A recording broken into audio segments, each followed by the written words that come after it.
Hey everybody, welcome to Smashing Game Time. We are two brothers and one special guest that go through gaming's back catalog of yesteryear. I got tripped up over there for a minute, Josh. I'm not used to He's having the one guest anymore. no, like I said, we're out of practice. It's been a while. We're out of practice. I had to redo the whole scene on OBS. I just had to redo all this stuff. Our last guest was probably this time last year. It's been a good chunk of change. We've become gaming pariahs. Everyone has told us no. They're like, no, no, we don't fuck with those Smashing Game Time boys. They're dangerous. They call us the video game podcasting sinners. The Smokestack Boys. We're the Smokestack Boys of gaming podcasts. That's right. Josh doesn't get the reference because he What's hasn't that seen make me? Josh hasn't seen Sinners Oh, yet. good movie.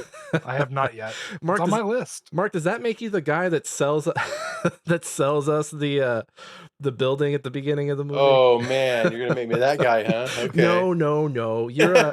Are you the guy at the door? No. Who are you? Are you our are you our younger cousin that plays guitar? There weren't many white guys that turned out good in that movie, so No, not very. You're the Irishman vampire that does an Irish jig in the middle of the movie. I'll take that.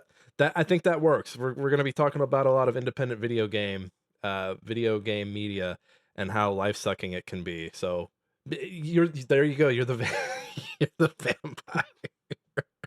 In case you were wondering, I am joined as always by my brother Josh. Jost. I had my lisp. My middle school lisp came back. My brother Josh. Yes, hello. There he is, and for the second time, he's returning to the show for some reason. He said yes to come back. It is Mark Smith from Game Chronicle. Nothing to lose this time, so No, no, I'm sorry, and I messed it up. It's Game Chronicles. You always do that. I always do that, but you know what? You know what? It's an archive. It's an archive mode now. it is now. So Now I don't like I don't go because I so for those who don't know, Josh and I wrote reviews for Game Chronicles since about 2021, and the way the sites run, there would be assignments up. You would go to the assignment page and see like, oh hey, I can grab that. Let me grab that, and I would visit that every day, and now it's like it's a web page in my bookmarks that I no longer click on, and it makes me sad. I click on it to see what happens. And I guess let's catch people up. So Game Chronicles is now in archive mode as of May 26th, correct?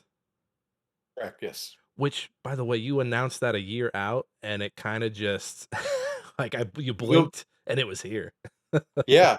And nobody I gave them a year's notice and they all seem to be taken by surprise. And I'm getting these letters of apology and oh what happened. And it's just like, no, this was a controlled shutdown. So we're all very happy here. So we're free men, you know. You remind me, I need to go and get PDFs of each of my reviews before the site's officially gone into the big internet heaven in the sky. It's gone up to the Well, farm. I've had several people contact me to make sure this is preserved for forever. So they've offered me hosting deals and just paying for everything. Oh, So even after I'm done with it next June, it's going to go into a permanent archive somewhere. So Oh, that's amazing. That'll that's be great. especially given the state of games media and independent games media. That's yeah, awesome. I love that. I love that very much. But we're gonna talk more about the independent games media at the end of the show. That was our teaser. That was our we're fishing. We've got the worm on the hook, and the listener's I like, was oh, gonna this is I no, that like. was just the drizzle of the caramel on the ice cream sundae we're about to deliver to you. You're ruining my metaphor, Josh. That My was a metaphor is better. worm. No one does fishing in 2025. We all talk about ice cream and take pictures of it. Everyone plays fishing mini games, but the listener they got a taste of the worm, and we're like reeling them in. So we're The gonna get only back two to fishing that. games everybody is playing is Dredge and Dave the Diver. Both great games, by the way. Exactly. My point. And I haven't gotten that far in it yet, but I'm pretty sure there's fishing in Clair Obscura. No? I Well, haven't got that far yet. I have some great news. Guess what I picked up for $50 today? Did you get a physical copy? I got a physical copy. PS5? Oh, PS5. That you said you got where'd you get it from? So I was at lunch. I was looking at Marketplace, and someone right down the road from me said, "Hey, I've got it. Here's $50." I'm like, "Yeah, I'm interested. Well, it's, I got a bunch of people who are interested. Yeah, but I'm right down the road from you and I'm on lunch and I could pay you. Wait, hold on. We're gonna get to the show, but there was a cocky motherfucker on Marketplace. Is like, well, there's a lot of people interested. How are you gonna sweeten the pot for me, guy? He like literally he's like, yeah, there's a bunch of people interested. Yeah, dude, but guess what? I'm looking at where you're at right now, just ballparking it based on what Marketplace shows you. I'm literally like 5 minutes from you, and I'm on lunch, and I can either go get cash or I've got Venmo. Oh, I'll you're take Venmo. creepy. You're Oh, dude, creepy. let's go do it. Oh, back alley deal here. He was he was trying to like buy some time so he could go get his knife and stab whoever was meeting up with him, but you were so fast that he's like, "Fuck, I guess I gotta sell this guy this game now." It was definitely one of those like before I walked away, I definitely opened up the case, looked at the back. Yeah, this looks good. All right, well, shit. I guess we'll try it when we get home. But otherwise, I know where you live, dude. I'll come hunt you down. That's I guess I mean good for you getting it for $50, but it sounds like it's one of those hard games to find Uh, physical copies of right now. yes, if you get physical copies, you're only going either importing it from Japan or China are the only two places, maybe even Europe, that has a couple copies. But as of right now, no one in America has a physical new copy except for scalpers. Damn, you've been looking. Dude, I watch it like a hawk. I've been watching their Twitter feed to see when they're going to announce when the second batch was coming out, but nothing yet. And I was like, dude, yeah, this guy's from 2009 Facebook. Yeah, let's fucking do it, dude. I'm rolling the dice to do the deal. It's a fun game. We'll get to it here. Let's do our chores up top. Let's do our chores real quick. Smashing Game Time is wherever you get your podcasts. We're on Apple, Spotify, YouTube Podcast, and YouTube proper, where you can see our wonderful faces. All three of our wonderful faces. We're all here. Fuck the algorithm. Tell a friend. That's right. We don't fuck with the algorithm. If you're listening to this, today is 6:10 as we're recording this. Chat GPT went down. What's gonna happen when those Chat GPTs are down? When those AI sites are down? What are you gonna do? What are you gonna do? You gonna wait until they come back to recommend us? Or you gonna tell people and listen to people? I started that and I didn't know where it was going. Hey, again, fuck the algorithm. Tell a friend. Human word of mouth is king here. And that's it. That's all our chores at the top of the show. We've already wasted enough time at the top of the show. Let's just jump into the games. Let's start with Josh, who looks like hasn't played any video games, and I'm gonna need the next 20 minutes to understand why. Okay, yes. So all work and no play makes Josh a dull boy. It's just been a crazy week.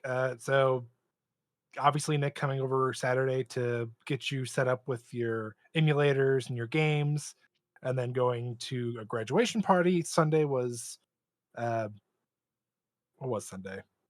Oh, Sunday was a birthday party. Had to go up to Top Golf. Had to That's a go get my game. swing Top on. golf's a game. It's not. It's a game when you're having fun. I'm not a golfer. I am terrible. I mean, they kept saying, "Oh, Josh, your driving game is really good," and I said, "You're full of shit. I'm just smacking this thing as hard as I can because I'm getting frustrated."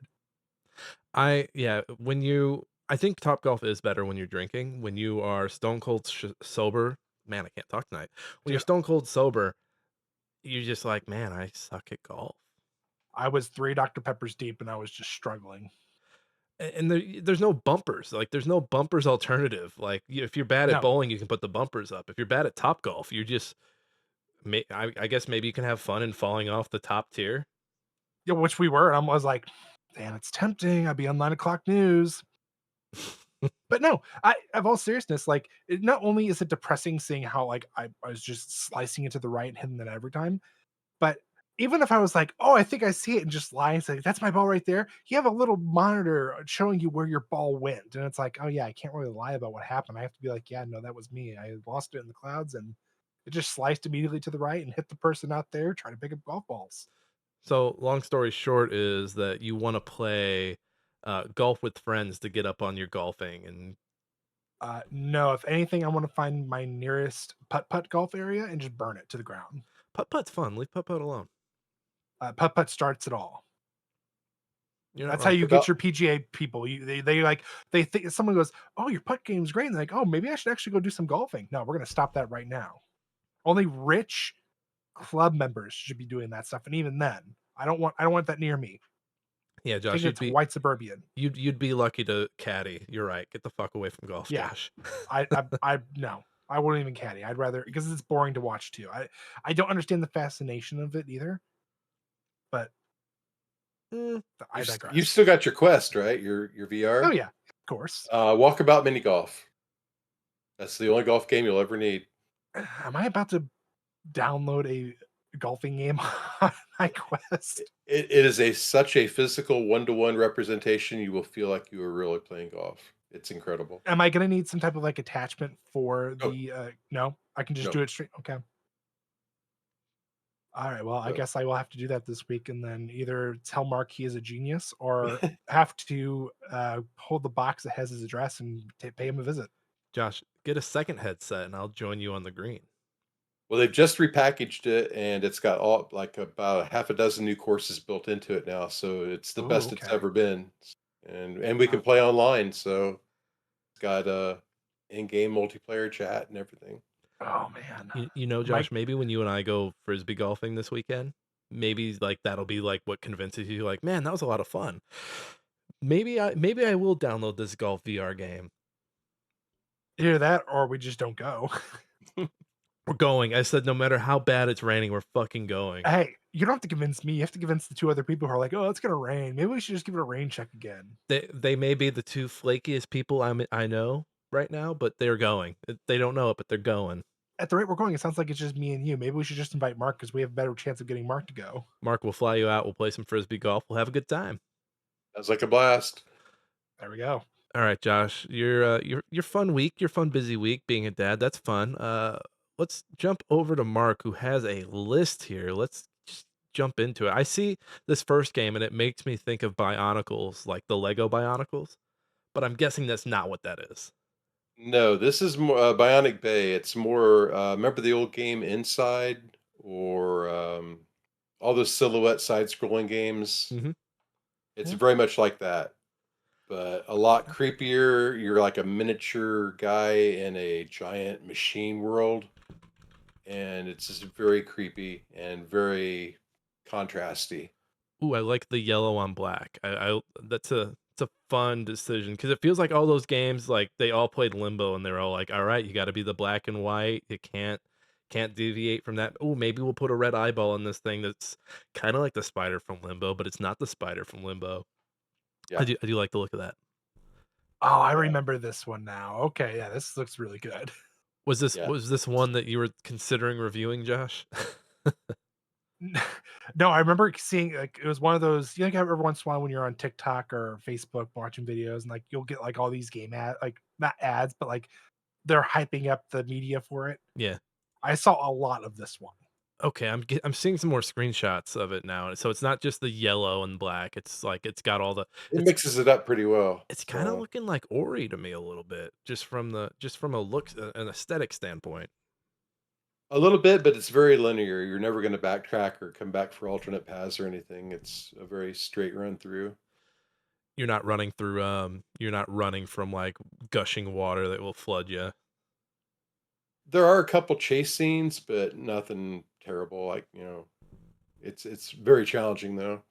Who is this? Psycho Yellow Studio? These guys like the color yellow. First game. At least first game on Steam. Um, how are you liking it? How is it playing for you? It gets a little monotonous after a while because you're just going through these same. I mean, they mix up the levels really well, but it's always the same thing of just navigating. Traversal. There's no puzzles really or anything, so it's just navigation is the only thing that you're doing here. But Is it it's is the jumping, like, really floaty like Limbo, or do you feel like there's a little more oomph to it? it's very floaty. Gravity's probably like half of Okay. half of what you'd expect. So you'll slippery slide down this thing and it'll ramp up and then you'll just like float through the air and then you can steer your landing and things like that. So I will say it does look a little faster. I'm yeah. watching a guy run from a missile right now. I might need to add this to my wish list. I've been itching for these Limbo games. I forget the name of the game, but the one with the teddy bear eyes. I think it's like whatever my second to last review for Game Chronicles was. It was very much Oh, the out of sight, the out of teddy bear sight. game. Felt very Yeah. much it gave me Limbo vibes, like portions of it. And I was like, oh man, am I thinking about returning to? Am I thinking about doing a deep dive and going back through these Limbo lights because I feel like that's one. I feel like that's one subcategory of game that kind of took a back seat. Like you had Yeah. Limbo, you had Inside, and then it kind of just feels like roguelites took over.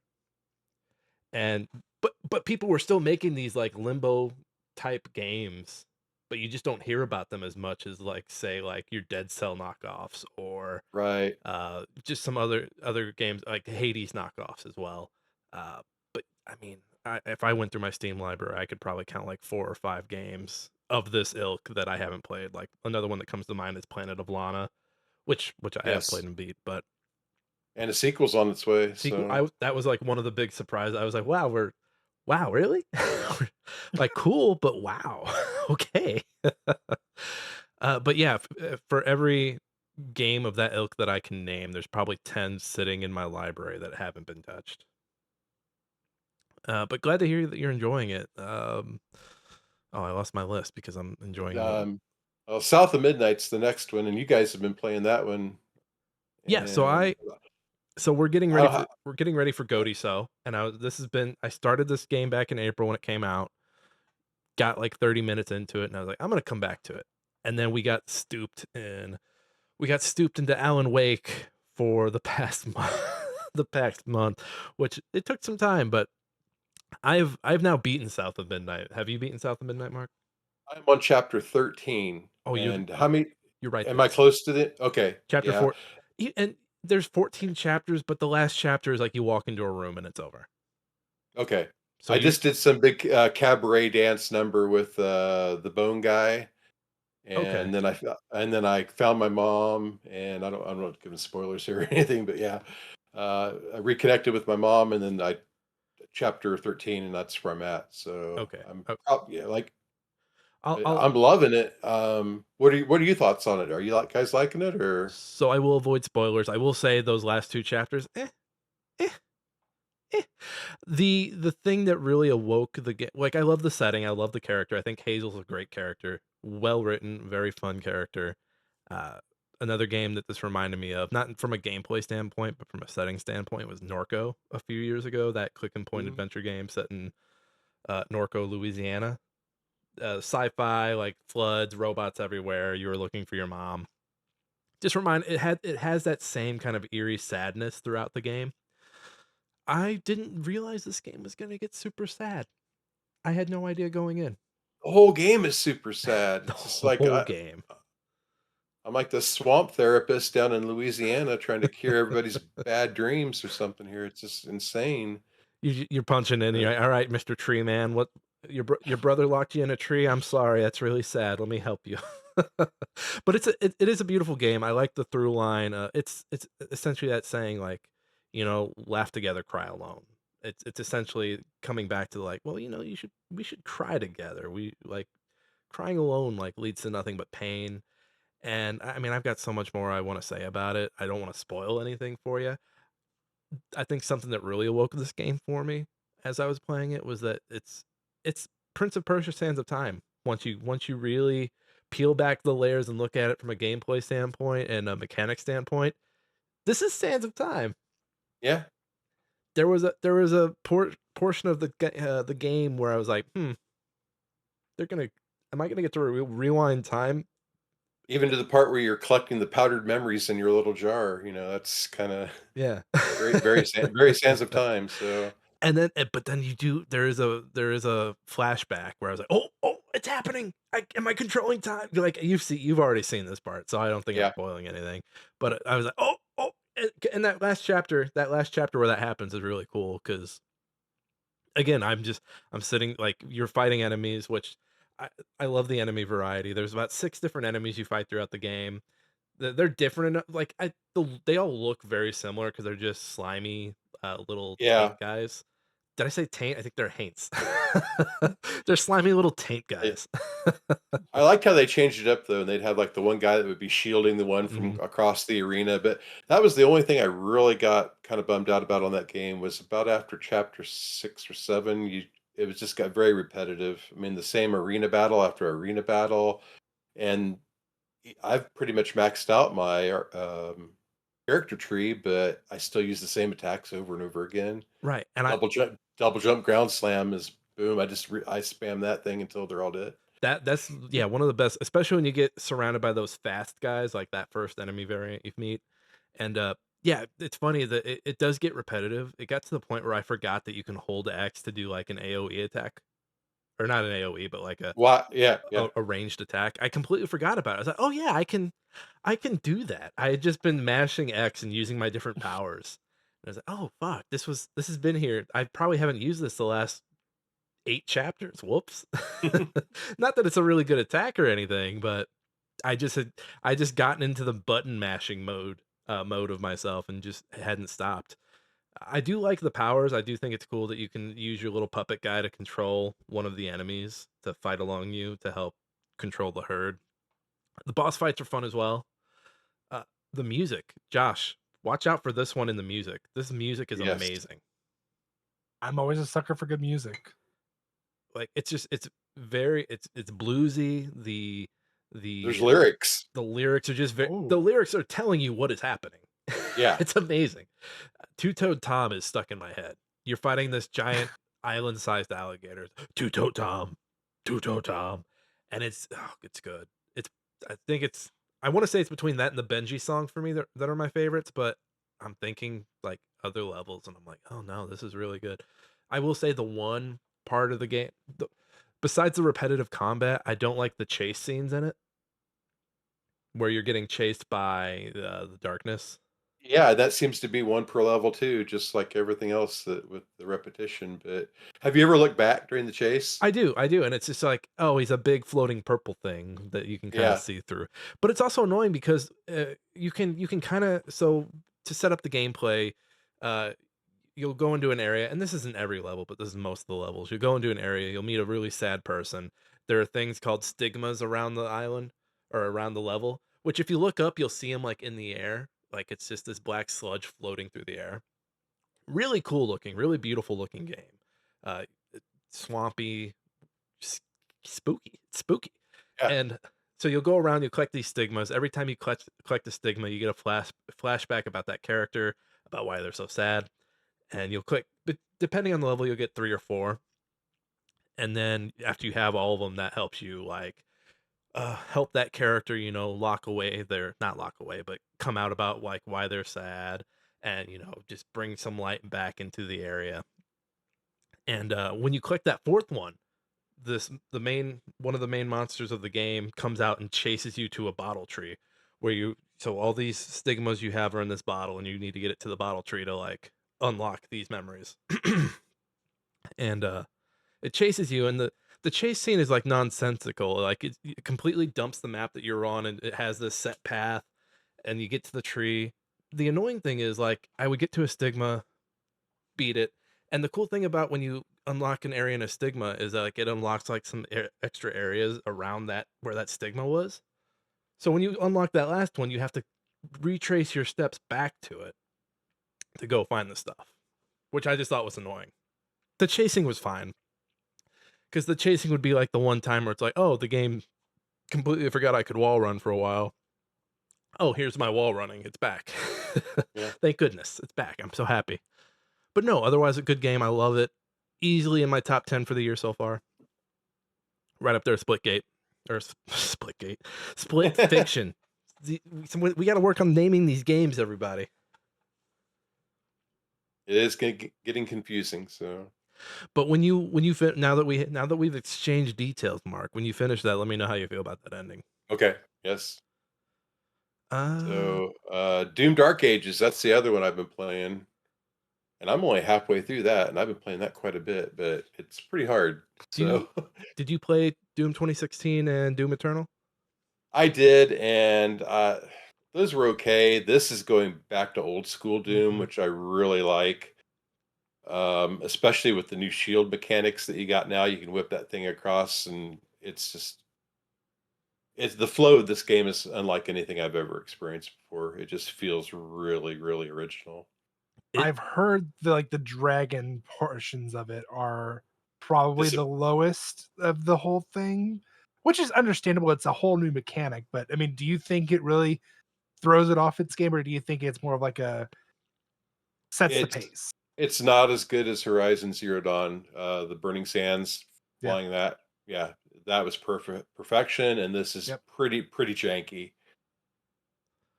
But And when I got that game, I said, "I'm gonna play this until I can fly the damn dragon." And that's like chapter 5, so that Yep. took like, yeah, ended up playing that a lot longer in my first session than I thought I was going to, and then I got to the dragon, and it wasn't that great, so, yeah, but, It it sounds from the yeah. outside looking in, it sounds kinda like people playing Arkham Knight and realizing the Batmobile sections suck. Yeah, exactly, yeah, Like, "Oh, and I'm in the this Batmobile." And then, like, a few minutes later, "Oh, I'm in the Batmobile." Just completely sad, like, I'd rather be on foot. Dark Ages, so still working your way through that. with Um, that. The other fun one, and I'm just throwing this out here, the fact that I'm even mentioning it in the same breath as Doom Dark Ages, Maze Mice. It's Maze on Mice. Steam. It just came out of early access. Did you guys ever play Super Hot? The game where it only Mhm. play yeah, so picture Pac-Man, but the game only plays when you're moving the character. Oh, Oh, this that's looks cool. fun. So you're playing a mouse being chased by a bunch of cats, and you can and then yeah, you're earning XP. The dots that you collect are XP, and every time you hit your tier, you'll get to pick from 3 cards and bump up your perks and stuff like that. So you can leave a trail of fire. You can throw out knitting needles, knitting needles. Uh, there's probably like a dozen attacks, and they all stack up level after level, doing more damage. You just play until you die, but Oh, it's really really fun. oh, this is from the folks behind Luck Be a Landlord. This Yes, could get addicting. Oh, yeah, no. Oh, it's got no. it's got some fun music. Yeah, I think I had probably 30 hours into that game before it even launched into early access. And then when it came out, they put all these new features on it, and now it's a whole new game from what I even played in pre-early access. So Oh Oh, dear highly, lord. no. This is an addiction waiting to happen. I can already see it right now. yeah, and I'm it's perfect for Steam Deck. If you got a Steam Deck, Oh, it's don't one tell of me that, Mark. I've got too many games on my list to already knock out. This is just a whole nother one I'll get addicted to. There's Mark, another Balatro. do tell him, because if he buys it, then it's in my library, so I there you win. go. I win, so There- keep peer pressuring the shit out of him. There's been some good rodent media lately between this and War Rats. Rodent hey, 2025, is it the year of the hold on, is it the year of the rat? Here- yeah, get your Chinese calendar out. Uh, Year of the rat. Nope, I don't think 2020. no. We're 5 years. You know what? All these games started development back in 2020. That's what we're That makes That's sense. it. that's the narrative we're telling ourselves right now. But no, you came in here with bangers, sir. You were ready. You were ready with these bangers. He he heard the assignment and he said, "I got you. Hold on. He said, "How many games did Josh play? 0?" And I got you." it was the Thanos gauntlet. I'll do it myself. He's like, a gaming podcast. They've only got 2 games to talk about. Hell no. Hell no. What? How do I reach these How do I kids? reach these kids? What is pinball? Is Pinball FX VR? Is that a throwback to the pinball that I'm thinking of? That's the Zen Studios. Okay. They've got that game out on every platform, and now it's come to Quest, and it is amazing. They basically give you your own arcade, and you get to design it how you see fit, carpeting, uh, lights, music in the jukebox, whatever. And then it's got all these ante rooms, and you can populate it with pinball machines that you can get on the store. And they've just added a dozen new pinball machines, so I think there's probably close to 20 now available. They are pay per table, but once you have them, then you can put them in this virtual arcade. But what's really cool is on the MetaQuest 3, you could do the augmented reality and you can put a full size pinball table in your living room. So I just have mine set up in my living room, catty corner to my TV, and I can sit there and watch TV while I'm playing pinball. And it's locked in place. I mean, you can sit there and walk around it, look at the back of the cabinet and everything. That is so cool. And are these Yeah. tables that you can buy, are these based off the real life version of the table? Like, are they licensing out tables from companies? Williams, yes, the Williams license, they have that, and there are quite a few, and then there's a lot of fantasy ones too. There's like they got Star Trek Next Generation, Knight Rider, Xena, Warrior Princess, you name it, they've every license. Indiana Jones is the big one. I So I can see myself getting into, like, I really like. last trip to LA, I went to a pinball bar and was there for like 4 hours just playing pinball. I was supposed to be there for someone's party. I hung out with them for a little bit, but then I hit the tables. There was a Sopranos table, and I played the hell out of Oh, that thing. nice. But no, I can definitely see myself becoming a pinball person. Have you always been a pinball person, or is that something that you start to age into past a certain point? Actually, I grew up playing pinball. My dad used to take me to the American Legion when I was about probably 8 or 9 years old and just give me a handful of quarters and park me over there, in the pool hall part of it while he went to the bar. So I got pretty good at pinball. It's the last bastion of gaming. Yeah, It really is. No screens, just you and the ball. You yeah. you have the score, but and some of them have the video boards up front, but, like, who's looking at that shit? Who's got time when you're focused on the ball and these guys, I I can't Flippers. the flippers. I again, my words, it's because I'm so shy. We haven't had a guest in a while. I see another note here, importance of game subs, Game Pass, PS Plus, etc. Now, you don't have to preach to me about Game Pass. The whole reason I'm able to play South of Midnight, Expedition 33, and a handful of other games I'm working through this June are because of Game Pass. But Oh, do you have a story related to having all these services? more it's more of an observation. Now that I find that I have access to all these games, I'm not finishing any of them. I think I'm not as invested since I'm not paying for them. It's dangerous. And yeah, it's like Netflix. It's just like if I fall asleep in a movie, I might not even come back and finish it just because. I get that, and I look at the list of games I have downloaded on Xbox, and I'm like, oh, that's right. I downloaded Indiana Jones. Oh, that's right. I downloaded this game, that game. Do you find yourself? Because what I'll do is I'll download a game, and then I'll become aware of like when it's coming off of Game Pass. And I'm like, all right, I have to keep an eye out for this game to go on sale on Game Pass. And I've bought Mhm. like 2 or 3 games that way, and then haven't played them on Steam. I have not. I know you get 20% off on Game Pass if you buy it while it's still on there, but I've Mhm. never done that yet. I've either not finished it or just not cared. The two Uh, the two that come to mind were like Haunty, which is like the little isometric ghost Mario that came out last year, and then Tinykin from a few years back. Those were 2 games where I was like, man, I started playing them and I just never went back.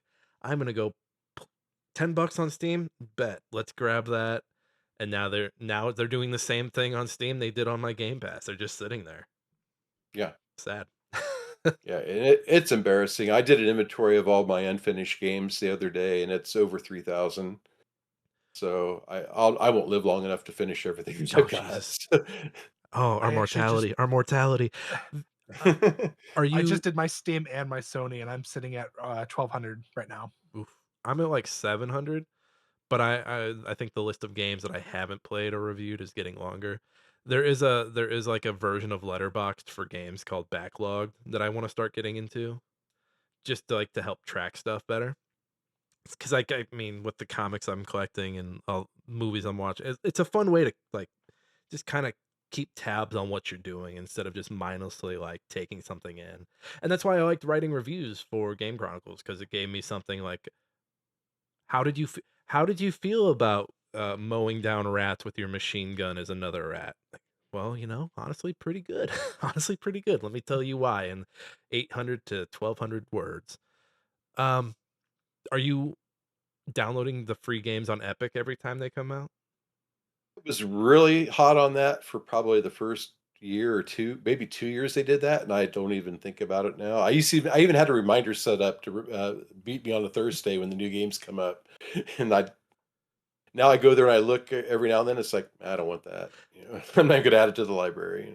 They've I've been given up as well. they've been okay they just put, Deathloop is the one right now, the big one, and I was like, "Oh, cool." Like, I'm sure I have that through Game Pass, but, like, sure, let me snag a copy over here in case I ever wanna play it. I think the same with Control. Like, I wouldn't own Control if it Oh, wasn't for that. And yeah. Control is a game where I'm like, "I wanna play that." But now that I've had it for free, like, the risk of me spending money like, it used to be you'd spend money on a game and like, "Okay, I have to play this now. I have to sit down and play this." And now it's like, "No, I don't." And I think that's something else that like, people complain about Steam sales not being as good as they are. But when you go back and look at achievements on games and see the percentage of people that are completing games, it makes you like, "Oh, wow, only 10% of people who bought Spec Ops: The Line finished the game on normal difficulty or easy difficulty. Wow. It really makes you sit down and think, like, maybe the not to say that people deserve to get laid off, but the layoffs are kinda making sense, but also, like, these games are being scoped to a point where people aren't playing them to completion. So maybe, I don't know, maybe scope does need to be a little more on the downside. I don't know, just thinking out loud here. I remember back before Steam was even a thing, and you would go to the software store and you would buy your discs in the box, and that was like a treasure. You go home and play that for 2 weeks, 3 weeks, a month, and then you go buy another game. Now you have 6 or 7 games up on deck at any given time, and It's sick. it's it's a wealth of riches. But Well, because we would go to Blockbuster as kids and grab, like, 2 or 3 games, and yeah, you played the hell out of, like, 2 of them, and then, like, that 3rd one, Mhm. you're like, can we afford the late fees on this? Because we need to play a little bit of this at least, because we don't wanna rent it again." But yeah, I'm getting the sentiment, because as much as I recommend Game Pass, I also know, like, how much I don't use Game Pass, aside from the few games I'm playing now and playing Minecraft, which I think I can play Minecraft free anywhere at this point, but I'm not 100 on that. But now I'm locked in on Game Pass because it's the one place where I play Minecraft with my kid. Uh, Game Pass is amazing. So th I hope they don't raise the price too soon on it. So that I hand paid up. Yeah, I'm paid up to the end of 2026, I think. So that Nice. handheld they announced had me where I was like, "Oh, that's my Game Pass just went up another $10, you bastards, you sons of bitches." No, no, don't worry. They're only going to change the tiers, and if you want to keep the current statute or the current membership you have with all the current benefits, you just have to pay that extra $10. Otherwise, you drop down to the basic. Don't even get me started on how confusing their tiers are with Game Pass. Like, yeah, the way they word them, and like, Microsoft branding is just all over the place. We have the Series X and the Series S. Oh, and don't worry about the Xbox One X. That's some completely different thing. Just fucking. I know you don't want to call it the Xbox 3. I know you're trying to stay away from what Sony is doing, but people still buy the PlayStation 4 and 5. They're not they're not confused by what they're buying. Just, I they're don't even know. doing it with the handheld. They've got the regular one, and then they've got the X model. So Aren't they they? can't help Jesus themselves. Christ. Are they're like not the wealthiest company, but they're like worth the most, right? They're the big corporation. You'd think they'd be better at naming stuff. You would think. This is the company that named Clippy. Simple. Hold on. I mean, if we're gonna go after companies, they're terrible at naming, and Nintendo is terrible at design because all they literally did for the Switch 2 was throw a fucking 2 on their boxes and said it's good enough. Well, and I don't mind the number. The numbers are fine. The numbers are so people are aware of the brand, and they're like, "Oh, this is the actual follow-up." Whereas if you do like a Wii U, people are like, is it a U-shaped So controller for my Wii? What is so it?" but see, that's fine. But here's the thing, Nick, when the PS4 came out, what color was that box? The box that came in? Mhm. I have no idea. Who gives a It shit? was blue. Yeah. Okay, when the PS5 came out, what color was the box? Dude, I'm not looking at these boxes. I don't know why But I'm just saying, I don't know why okay, you're so no, focused on the boxes. okay, so the whole thing is parents aren't gonna know the difference, so they're gonna go to the store, "Oh, they have a Switch 2 available," when they're buying actually a Switch. Do you see where I'm getting at? No, like a parent is gonna like the Josh, having worked electronics and we've both worked electronics, but Yeah, my memory of working electronics is parent comes in, parent has no idea what they're doing. All they see is, oh, Switch 2. This is the new thing. Like, it's just like a parent. I think of the dad that came in during Black Friday constantly one year. He had a copy of GTA 4 in one hand and a copy of Minecraft in the other. And he said, "Hey, my son is 12. Which one of these do you think he would enjoy?" And the man has the game in his hand. He could flip it over and read the rating system on it. And yeah, so Nick, do you see where I'm getting at, though? Because it involves reading, and you just said he couldn't flip over the back, so they're gonna look at the box and go, "Oh, that's a Nintendo Switch, that's what my kid won't shut up about." but that's all, but also that's what I'm saying. The 2 is the simplest fuck because people are so fucking stupid. The 2 is the simplest thing you could do. I The, agree, but they're still gonna be dumb enough and still buy the original be, Switch that is still sitting right there next to the empty space that clearly says Switch 2. I'm gonna go to another example. The iPhone. iPhone kept it simple for the longest time. 2, 3, 4, 5, 6, 7, 8, and then they get to 8, and they're like, "All right, after 8 is the iPhone X." And I guarantee you people were like there were stupid people in those Apple stores. They're like, "All right, can I get the Apple 9?" Yeah, "No, we don't. yeah, We just went straight to X." Like, the number as stupid as it is, the number thing is like a fail it safe for the works. stupid people. It's the No, fail it safe for the works. dumbest of the dumb. And there's still gonna be people that fall through the cracks and buy a Switch thinking they're buying a Switch too. But Godspeed to those people. I digress. Oh, Mark, see life after gaming. Can we save that for the end when we're talking about the site? I do want Sure. to know what you've been up to. I promise. I promise we're gonna because I actually want to talk to you about drones. Okay. I can feel it. I can feel it in my bones as I'm getting older. I'm like, am I a drone guy now? Do I like drones? Real quick, we already talked about South of Midnight, so I'm not gonna spend any time on it. The Tony Hawk Pro Skater 3 and 4 demo came out on Game Pass, by the way, which demos on Game Pass was something I was not expecting to be a thing, but here we are. Here we are. I gladly downloaded that. Everyone, the soundtrack is still amazing. Foundry still plays really good. They added some modern music, which is fine. Run the Jewels. If you like Run the Jewels, they're in there for you. If you like Killer Mike and LP, they're there. They're there skating with you and Tony Hawk and Doomslayer's also in this. You have to buy him. You have to buy him for a demo. is what. But then carries over. Because I go over to him, it's like, wait, you have to buy. This is a demo. Just let me try him, and then if I like him, I'll buy him. Jesus. Have you ever bought anything for a game that you didn't actually own? Ooh, that's a good question. That is a really good Forza question. Forza Horizon 5 and I think 4, I bought or no, it was just 5 because it was on Game Pass, so I didn't have to buy it, but I did buy the treasure map.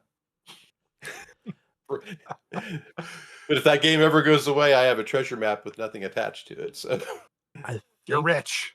but thinking back to my 360 days, maybe I downloaded like a map pack before I had the game, like weeks before I had the game.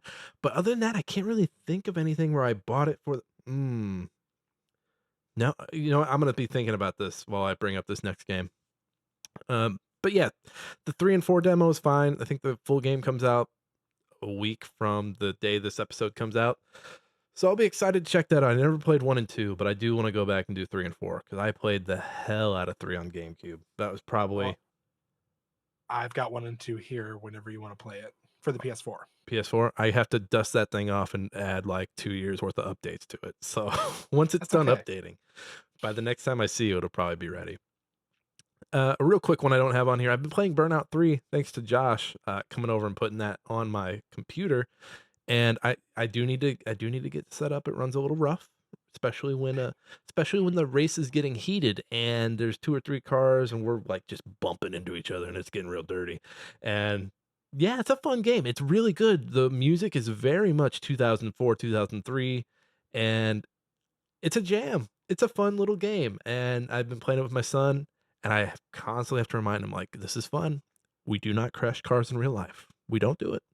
No, Did sir." he So actually learn how to go forward and had to actually follow the track? Because I'm not gonna lie, I was starting to lose it a little bit when he would keep running into the wall and then turn around and go, that's "What?" I'm just like, "Dude, just use this one, back up. Okay, now use this one, go forward." that's just how kids play racing games. That's just how they do it, and that's why Mario Kart 8 on the Switch is probably one of the best racing games because it's just like, "All right, hand your kid the Switch. All right, the car's gonna go for them. They don't have to worry about drive like, the cars." That's one of the cool things about it. But, thanks for putting that on my thing here, Josh. It's been a fun little flashback into the past. Last game I got here, I won't spend too much time on it because 'cause I'm only 4 hours into it, and apparently it's a 30-hour game. Clair Obscur, Expedition 33. This jumped the line in my backlog, by the way. I was gonna finish South of Midnight and then hop into Avowed, and I was like, "No, I need something a little slower." And I was like, "What's slow?" Turn-based RPG, here we go.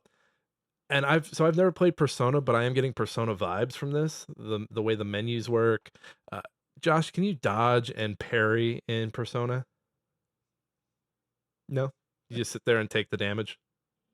Yeah, well, To some extent, yes, but no. I mean, the difference is Persona is your typical JRPG or turn-based JRPG, where this is a little different. Like it's how I've put it or how I've seen it at least is it is a mixture of Final Fantasy's ATB system, and it has a little bit of the I call it like I guess the Dark Souls where you're able to parry and stuff because really there hasn't really been anything like it.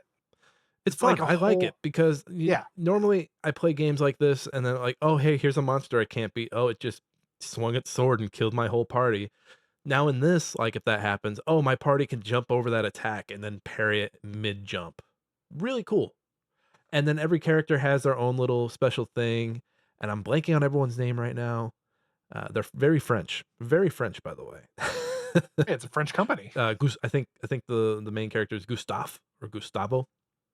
He uh he has this thing where for every sword hit, it builds up his overcharge, and then when if you get it up all the way, you use your overcharge ability, and it does like crazy amounts of damage. Like I've hit 3,000 on an enemy with it. Uh, I haven't run into a fight I can't win yet. There was okay, I lie. There is one early on in the woods where it's just your two party members, and this guy hits you for like 100 each attack. And if you're not good at dodging or parrying like I was at that point in the game, you're gonna die. But now I think if I went back, I think I'd be okay. But the story's pretty good. I mean, if you've seen anything about it, people, this paintress woman paints the number up on the big tower, and when it hits that year, so like 33, all the 33-year-old Thanos out of there into like a flutter of roses. So in this world, I would not be there. Thankfully, I would be gone. I'd be dead. And I don't want to spoil too much of it, Josh, because you're going to play it. And Mark, I imagine you've either played it or you're going to play it. You're thinking about it. Played up to the title screen. Up to the title screen? Okay, so you've played Hey, it up. that's 40 minutes, so Yeah, because they drop you in town and they're like, "All right, walk to the, what do they call it? The Grimmage? The Grommage?" the big pier or whatever, and yeah, And you it's just talk to everybody. There's a mime that you can fight that's very, very spooky. And you're just and it's kinda sad because, everyone who's going to die when the clock strikes midnight or whatever has these flowers on. And you just kinda walk around and you're like, "Oh, that's a family. Oh, that's a dad and a mom. They both have flowers. Oh, those kids are gonna be orphans." And your adoptive sister, who I imagine you adopted after her parents fucking got rosed off the world, uh, she's there, like, helping orphans, like, sign up to be orphans. That's morbid. "Hey, guys, come sign up to be orphans. Come here. Sign the clipboard. Are you an orphan? Come here." Morbid shit. No, but she's helping children who are losing their parents, get situated, get ready for that inevitability.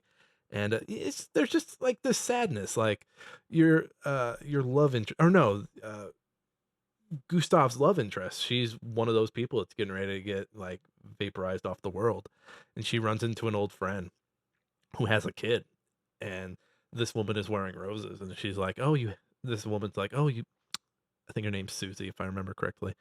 "Oh, you didn't have kids. That's sad." And your ki and Susie's like Jesus Christ. she's like, "You're getting ready to disappear. I couldn't see myself bringing somebody into this world and leaving them behind, like, as a child, like, why are you giving me shit? Go be with your kid." And it's like, yeah, that rings so true because like some shit could be going down and there'd be some well-to-do that's like, you don't have any kids? Like, bitch, we're dying. We're fucking dying. Shut up. Oh, but I was getting not to say the C word, but I was getting COVID vibes. Just the way people are talking about this thing yeah. and how it's taking people out. And this game's been in development since 2019, I believe. So I mean, Mhm. man, 2020 was a wild time. But that's what I've been up to. Everyone's been super busy. Let's Josh, you got some news for us? Read all about it. Latest football scores. Morning paper. Morning star. Paper, mister? It's time for old news. Yeah, I do. Let's go down the list. All right, what you got first? Starting off, Konami Direct Showcase announced for this week with Metal Gear Solid and Silent Hill. This is a GameSpot article written by Darren Bontois. That was a good guess Bon- because I have no idea either. Okay. Well, I apologize if I butchered your name, Darren, but yeah. This is the Konami Direct. Uh, Obviously, everybody's doing their own thing. It's bound to happen. So this is what? So this is Thursday. So the day after this is releasing, their showcase happens. Well, of course, they're going to talk about Metal Gear Solid Delta because it comes out in God. It's really close, isn't it? The next couple months. Yeah. Is it? It's August or July. It's sometime this I thought it summer, was right? August. Yeah. And then Silent Hill F, we finally got some more information just a little bit ago, but we're finally going to actually see. I think it's trailer and gameplay You know, on top of all the Konami stuff. they're probably stoked about how well that Silent Hill 2 remake did because I've never seen like that game previewed like dog shit, and then for it to come out and just be as well received as it was, I was like, oh my god, because everyone that was Bloober Team, and everyone's like, they made that medium game, they make those walking sim horror games, this is gonna be bad, and then it came out, and everyone's you get an 8, you get a 9, whatever. So I think that came out and that gave them some confidence. We'll see. I mean, I imagine Delta's gonna do really well for them. Silent Hill F, I mean, they'll probably ride that high of 2 and be like, "Hey, we got a brand new Silent Hill. Like, come on, guys, buy this shit." And then, I mean, they've had other smaller Silent Hill projects do okay. I mean, they've been in the zeitgeist. I've been aware of them. Zeitgeist. I mean, like the very online gamers have been talking about them. The Silent Hill sickos, if you will. But And I otherwise, mean, I mean, what else do they have? What else do they have so anything besides those 2? they want people are wishing for either new Castlevania because honestly, the last newest entry we've had was Lord of Shadows 2, technically from 2014, and then uh, of course everybody wants a re-release of Metal Gear Solid 4. Right, because I that mean, even though one's I have a physical copy of it and I have my PS3, I want a re-release of it because that's probably the only one I don't remember by heart. I played all of them and can tell you exactly what happens at what points and what to do. Metal Gear Solid 4, I'm lucky if I even remember the first hour. I mean, I know what happens, but I forget what you have to do to get to that point. everyone remembers going back to Shadow Moses. I think that's about it. Yeah, that's like literally the gist of it. Other than that, I remember the beginning because literally you are introduced to old man Snake, and you're also introduced to the new variants of Metal Gear, which have those legs. And I remember the crawl in Metal Gear Solid 4 being very humpy. Very humpy It is crawl, very wormy. very wormy. Um no, I think those and then that's funny because I mean 4 has been locked on the PS3 for how long? So to get a remake is going to be a lot of work, or just to get it anywhere else is going to be a lot of work. But what else are you doing? And I mean, they did. I mean, literally, they pulled every single 1, 2, and 3 from back in the day to literally every generation at this point. when I wonder, so publishing wise, I mean, they just had that one driving game come out that was given away on Epic. Forget the name. Is it Drive Dangerous or just get there or something like that. So they're publishing more now. So I wonder if they'll have a bunch of stuff that they're publishing there as well, along with their big 2. Wow, Konami, man. Who would have thought they'd still be around and not just a pachinko machine company? Yeah, no kidding. When when them and Kojima broke up 10 years, it's been 10 years since the It's Kojima breakup. Yeah, everyone thought that was it. But hey, they're still here. Josh, what you got next? a little quick tidbit one. PlayStation VR2 controllers will soon be compatible with Apple Vision Pro. Yeah, this is a instant gaming news. I say article, but it's like a tidbit from Quentin. I haven't Yeah, heard it. so This is a new site to me, Josh. Good job supporting me, independent media, Josh. I hope they're I'm independent. trying my best. I'm pretty sure they are. Yeah, so it's so let's be honest. The one thing that drives me nuts is locking specifically your devices to that one device. The fact that they're at least branching out saying, hey, yeah, you can not only are going to be able to use it for your PC, you're not going to be able to use it for the Apple Vision Pro to all the people who either are still trying to justify the $3,000 price tag of it, or they're trying to make their money back because they're going, oh my God, why did I buy this thing? This thing is horrible. Is there Is there a because I remember when this came out, that was a big thing for the PSVR 2, that it was locked away to the PS5. Did this come out pre-PS5, or this was, like, with the PS5, right? Yeah, because they locked well, they didn't lock it behind it, but um, the VR was for PS4. I believe you can use it for PS5, but there's only certain games like uh, if you did Resident Evil 7, you can only play it with the original PSVR. You can't play it with the PSVR 2. Right, right, a lot of stuff was locked on VR1 that couldn't carry Yeah, over, and that was dumb, dumb. As a very guy who dumb. as an anti-VR guy, dumb. Yeah, But is there something now on this VR2 that's locked away? Like, is there, like, a big thing that came out? Because this just kinda feels like it came and went. It's been I 4 think years, I think, since this came out. I think the only thing I can think off the top of my head is maybe the Horizon. That's like the only like big name when I'm like off the top of my head. I'm like, yeah, that's probably the only thing that's locked behind it. And this is one of the better feeling headsets, right? Like, this is Yes. people, like, really love this headset compared to some Yeah. others. I think if I remember correctly, the controller is a hit or miss, but it's the headset that's probably the best feeling headset you can. I mean, in my opinion, I enjoyed the Quest 2's Pro set that came that you could buy separately. It felt really good, but from my understanding, right out of the box, this is the best one you can get. Yeah, that controller kinda looks like they had some leftover boomerangs from the PS3 that they just kinda, like, "Stick it back in the smelter, we're gonna melt it down and make it circle around their arms." I Uh, mean, it's cool, but it's impractical. I don't know, I think VR has gotten to a point, I don't know, like, I can't first of all, wearing glasses and doing VR just feels weird to me, but then Oh, also they've gotten taking them so off. much better with it. But also just the like, not being able I think the thing with VR is that not being able to play it for very long periods of time without getting sick, like, I can't. Like, that one time that you were feeding me pickled beets and I was playing Beat Saber, Oh, yes. I mean, the pickled beets had something to do with it, but I was getting motion sickness trying to hit the thing, and it's a very physical game, but, hey, you know You what? would I've got 2 VR fans here, so I'm gonna I shut up. think you would benefit from the mixed reality stuff because that is a lot more comfortable.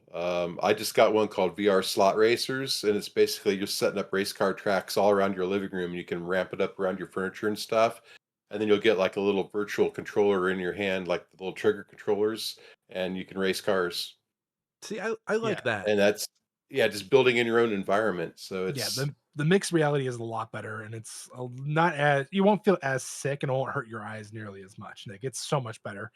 Well, I will agree. Especially some of the early VR games, like looking back at like was it Sunset Paradise and honestly even like Robo Recall. They look nice, but for playing them for extended hours, it's like, oh my goodness. I remember my eyes burning after trying to perfect the each level of Robo Recall, and I remember doing like a 8-hour run. I also remember ooh. hitting the ceiling so many times. oh, oh. Yeah. I think about the games that I see that are popular on there, like the shooters and everything, and I'm like, why not just have more walking sims on here? Like, I feel like a game like Gone Home would be amazing in a VR headset, or a game like Firewatch where you don't have much to do. Like, oh, you can pull up a map and look at it, but otherwise I've you're got a kayaking simulator I just got probably about a month ago, and you can just sit in a chair, and it's got like 5 environments, oh, that's and beautiful.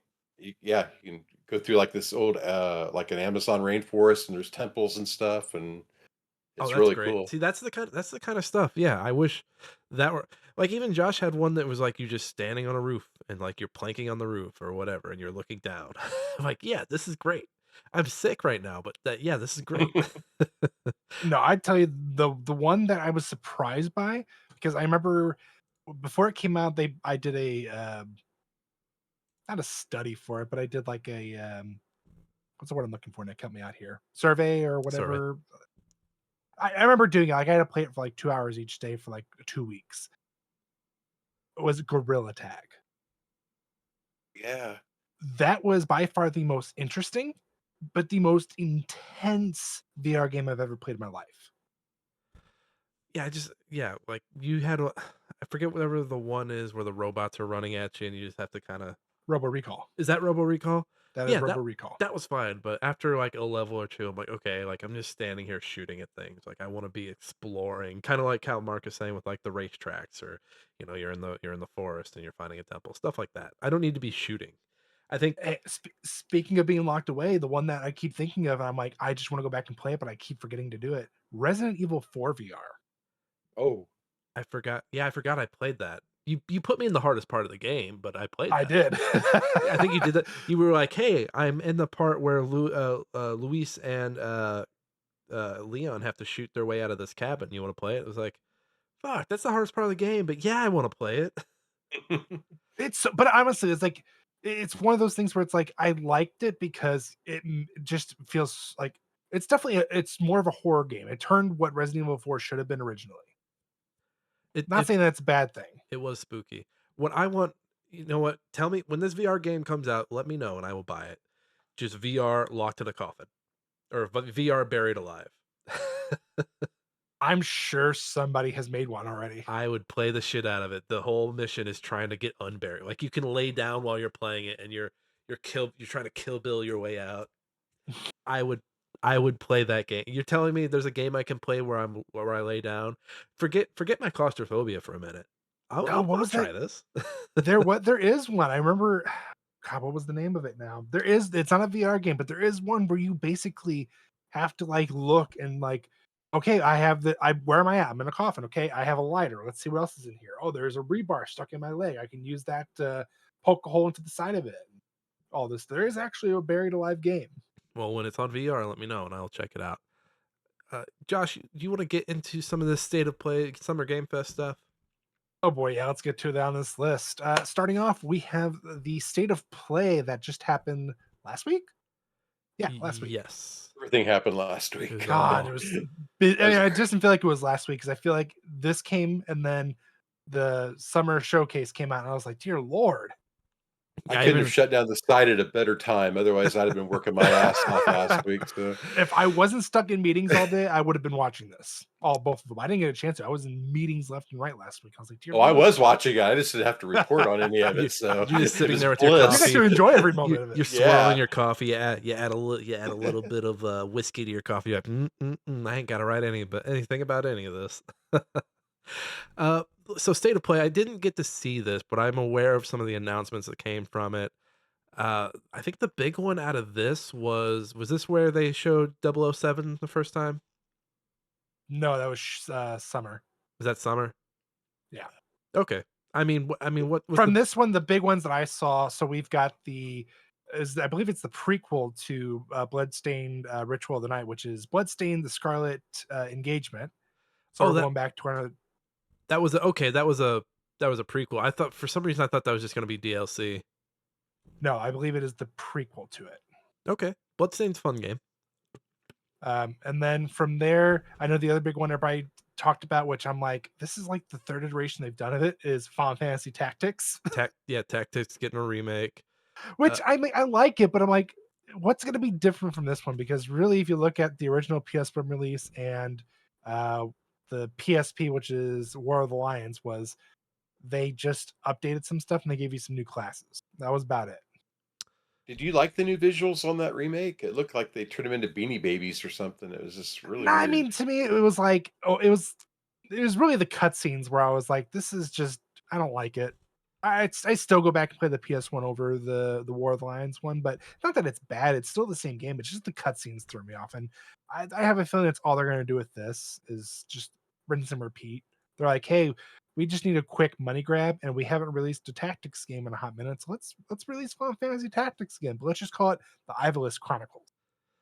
Oh, this kind of it's got the new coat of paint on it, but I remember that game being very hazy, like both the Yeah. Game Boy Advance and the PlayStation version. And the haze is kind of nice. It kind of gives it's a sad, dreary vibe. Well, not only that, but it's a story. It's someone who's telling you the story of what happened. It's not so much you actually being a part of it. So Oh that's what's wow! like, oh, this is just like someone's looking back and telling you the story. So nothing's 100% clear. Oh wow! They even had the. Did you see that? They have the side by sides there. Yep. I That think they even give you the option where you can press, you can change it in the settings and have the original classic, or you can have the Yeah. enhanced version. see, I like that shit. I'm a big fan of that shit. Yeah. I was before we got on that, I was looking up this Karen game. I heard about I love climbing games. Just thought it was a really fun game a few years back. Yeah, from there, Ghost of Yotai, of course, is probably another big Yeah. one that everybody talked about. I mean, we've been talking about Yotai for what, a year and a half now, 2 years. Yeah, but I think that they're finally seeing more stuff for it. And Nick, I apologize. They actually did show 007 First Light at State of Play. I thought it was at the summer You fucking showcase. bastard. I know. I'm so like I said, it was all in the same week. I was working. I remember seeing him get announced and talked about. So everything's a big blur at this point.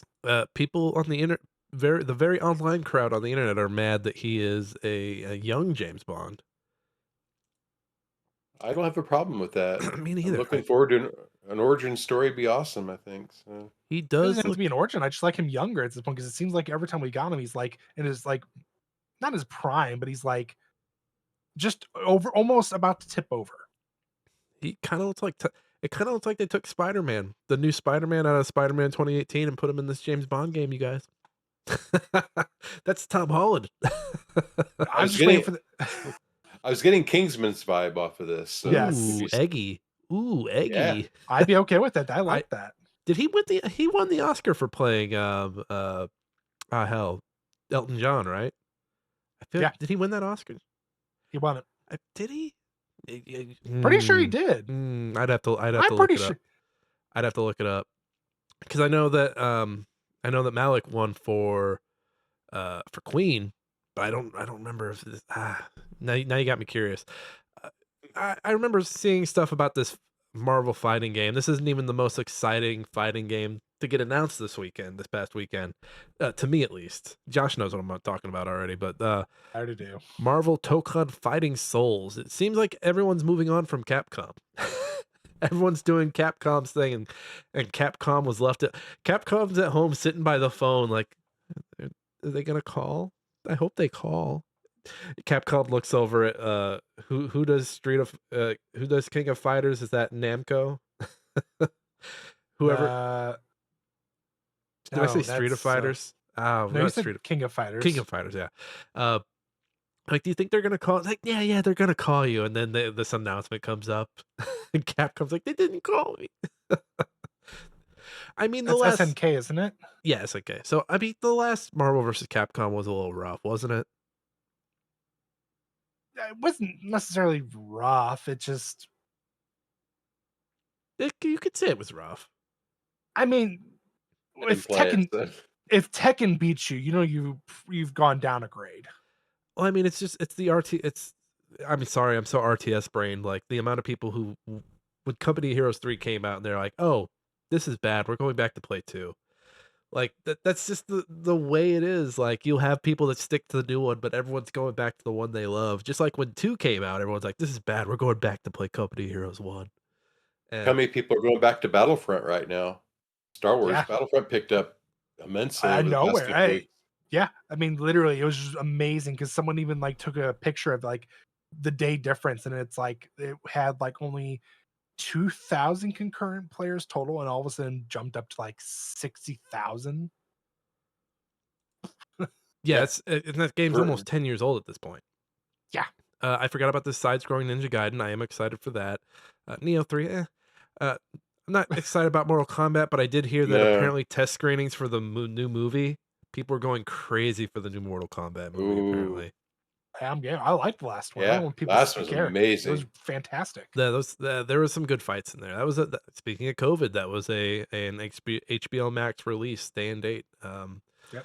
Let's hop into the Games Fest one. So an apology to the indie devs. We don't have anything on Day of the Dev. I need to sit down and watch. I like to sit down and watch the smaller shows. The big flashy AAA stuff, it ain't for me. I just want to point out the hilarity of Josh pulling a variety article for the Summer Game Fest announcement. Hats off to you, Josh. This is from Jennifer Moss. I didn't Once know they. again, I'm gonna pull up a Cosmopolitan, and I'm okay. Cosmo article, and it's gonna be like, which Gears of War character are you based on your snack selection or something. uh, but no, so this one, so I did get to watch a little bit of the big one. I was on the treadmill and I was like, oh, this should be coming on, right? And it had just ended as I was on as I was pulling it up. So I was like, cool, I can just scrub through this. I don't have to listen to Jeff Keighley for an hour. I can just You mean Jeff Keighley struggled to come out with facts that aren't true? oh, like the number of people that worked on Clair Obscur. Yeah. 30 people worked on this game. You read that on the internet. You read that on the internet, man. But no, so Atomic Hearts 2 was I didn't think that game was going to get a sequel, but here we are. I don't know if the sexually assaulting refrigerator is going to be back, but oh, that's a butt. That's going to get us taken off YouTube. It's just small enough. No one saw it. Yeah, just small enough. You know what else got us? Like there were some surprising sequels. What's the Mortal Shell 2. more yeah, that they opened with that one, didn't they? It was pretty upfront. So yeah, it was. That one, and then the talking gun game. I forget what that's called. The High on Life. High on Life 2. Yeah, which I was Yeah. like, really? Not that it's a bad thing. I was just like, wow, okay. A lot of Lego games in this show.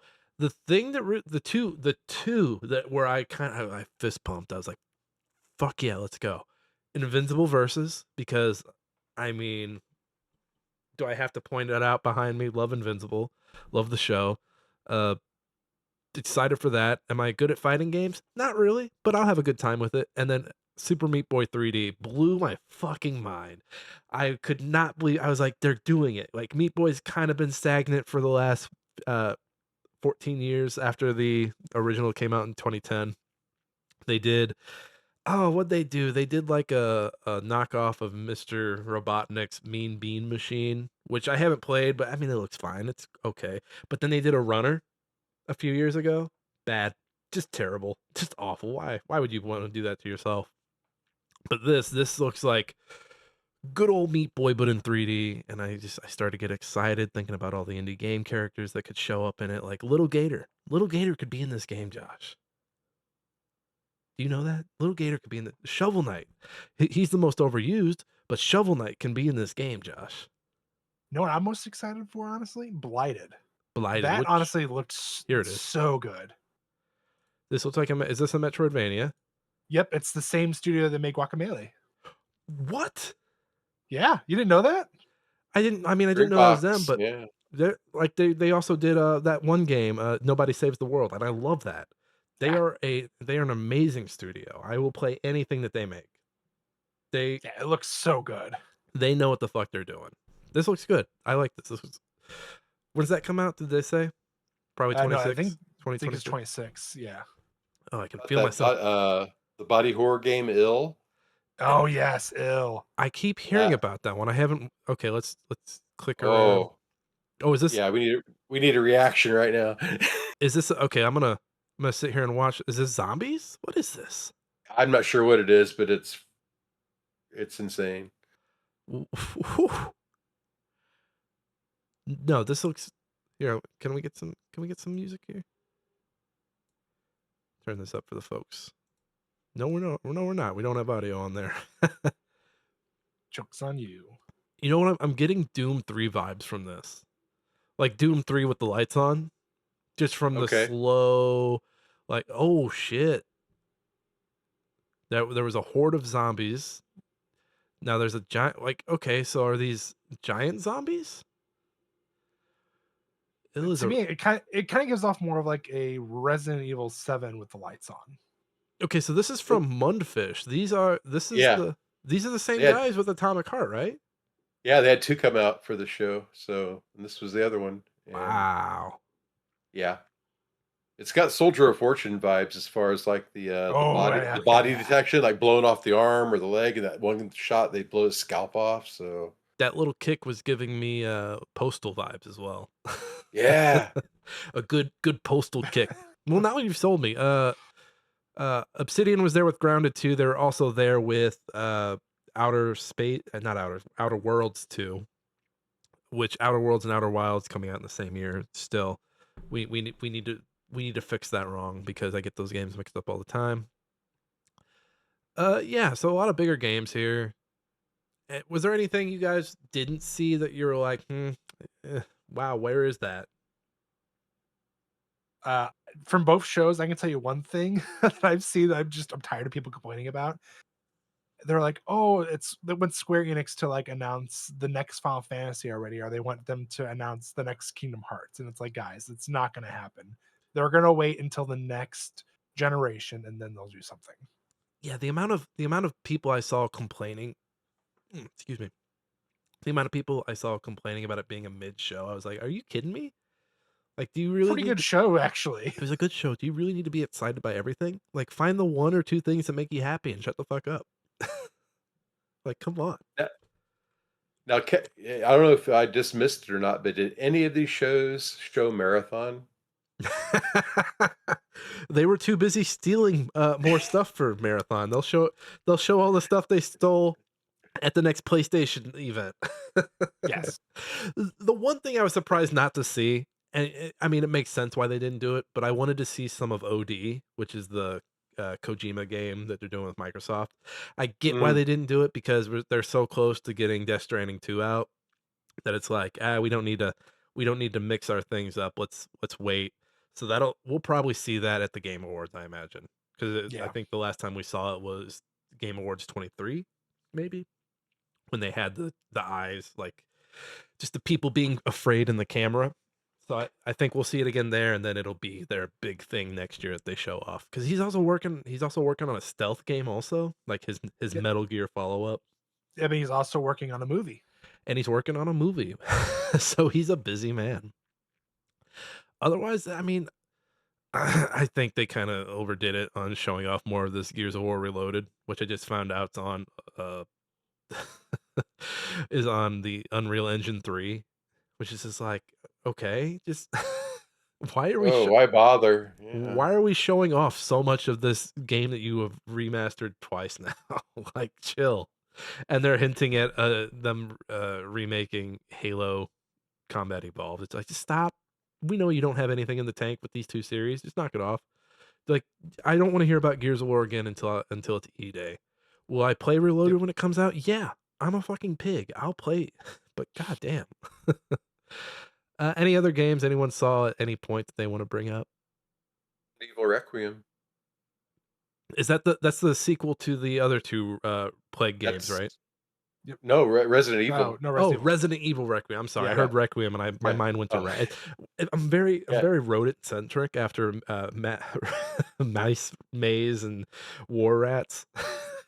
But yeah, Requiem looked, I remember, so there's that trailer ended Summer Games Fest, the main showing. But that was after they had the 2 red herrings to distract you to make you think that they weren't gonna announce it at Yep. all, and then Right.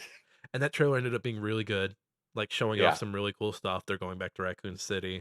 I think it's still did they say it's gonna be first person? Have they announced that It yet? no, they've just the trailer was very much heavily implied that it's gonna be, but, with the rumor still being that we're gonna see Leon and Jill. I don't know why people are so gung ho about having the hero, like, I need to play as Chris Red. No, you Well, don't. You they don't said see. it's supposed to end the saga of the whole progenitor, virus, so Okay. I get Okay, it, but I'm Capcom. also I'm just telling you, alright? I'm not talking to you. I'm talking to Capcom, Josh. They're listening. They're in the room. But no, that looked really cool. The I'm gonna compare it to the way Xbox ended their show, which they did a trailer that looked like it was gonna be this really interesting sci-fi shooter that was like, "Oh, what is this gonna be?" And then, like, the reveal that it's Black Ops 6 or 7 or whatever the fuck they're on now, just kinda took the air out of the room as opposed to Yeah. Resident Evil, like, "Oh, they're going back to Raccoon City." And then you're in the Xbox One, "Oh, it's Call of Duty. Oh, man." Like, it's just funny, you spent all that money on that IP to end the show with it. Of course you want to do that, but and then just to have it be this thing that people are like, okay, whatever." Shrug.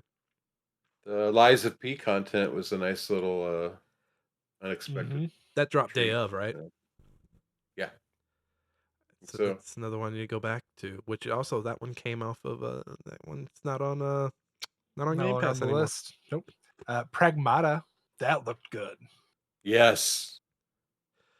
Uh, Oh, Mouse PI is still not out. That I've heard about that game so like, do you ever hear about a game so much that you're just like, "Come out already. Just come out. I'm tired of hearing about you. Just come out." That's how I feel about Arc Raiders right now. Yeah, Arc How As, Raid. about Mo as you ironically have it up. how about, Mind's Eye? That came out today, didn't it? I think so, yeah. I think it did, and Yeah, it's and getting that has some controversy on it, so I haven't even checked it out yet, so I think it's reviewing very poorly. Let me pull up the Steam chart real quick. I saw that I was on Blue Sky earlier, and so it's getting negative Steam reviews. But like a streamer had written about it, and he was like, "I didn't think I was gonna vibe with this game, but now I really like it." And underneath, he put, and then in the like the follow up thread, like he basically admitted that he was like paid to play it or sponsor. Like it was an ad. He was an ad yeah. man. Mind's Eye. Yeah, streamers. Streamers, man. They're not people. Yeah, mixed. 646 reviews as of right now. Mixed. I mean, it looks fine. Is it just rough?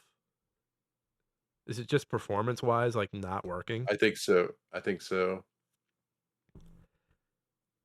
Yeah, I mean, I'm scrolling. I saw there's one thumbs up.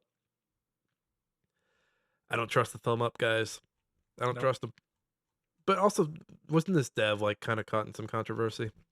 I think so. I don't know what it is. I know the Splitgate guy came out in like a MAGA hat. That was fantastic. Yeah. Just felt like a very unforced error. Like, what are you doing, dude? People love Splitgate. People like see you guys as like a because they were like weren't it was, the original Splitgate was like a college project and it did really Mhm. well and they're like, oh, this did way too well. We need to shut down the game and work on the sequel.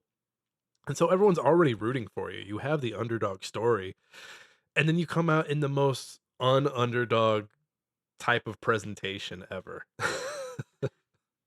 Like, How about that Muppet boxing game? oh, I Uh, forgot about oh, that. felt something. I know what you're felt talking so about. Yeah. yeah. Oh, I'm I gonna mean, scroll down and see if I can find it. Nope, it's not on here. Variety didn't that cover it. It must not have happened. that that was such an amazing looking demo that I just wished it was going towards a different type of a game, like an adventure game or something Mhm. other than a fighting game, but it's still gonna be a blast. The materials on that were just incredible. Let me see if it pops up when I. No, they haven't. Nope, not on here. Mm-mm. Oh. But yeah, I thought it was a good show. I don't know why everyone's very down on it. Like, if you think every game is gonna blow your pants off, like I got another thing. I got another thing. You got another thing coming, buddy. Like it's not happening. So Josh doesn't have a meme this week, but I do. So let me play myself in. Nick, do you have a meme? I sure do. Time. All right, coming at you, cause Josh, I didn't make this by the way. I stole it because the best memes in the world are stolen, and it's the sad guy sitting around being sad. And you got the first box during Summer Game Fest. The second box is him at his dinner table post Summer Game Fest. And the last box is him standing in the pool as always. Acceptance. If you're sad about Summer Game Fest, you are just doing Summer Game Fest all wrong. Mhm. That's how I feel Ain't about that the that. truth?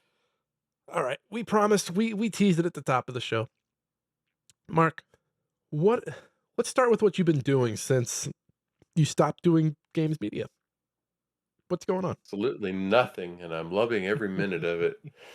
Do you find that you're enjoying your video games more that you're playing?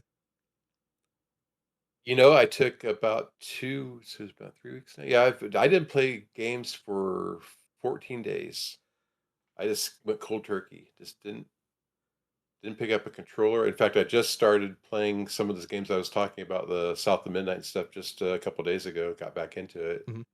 So I just wanted to remove myself entirely. I started doing other things, went out and touched some grass, started flying a drone, started playing with Legos again.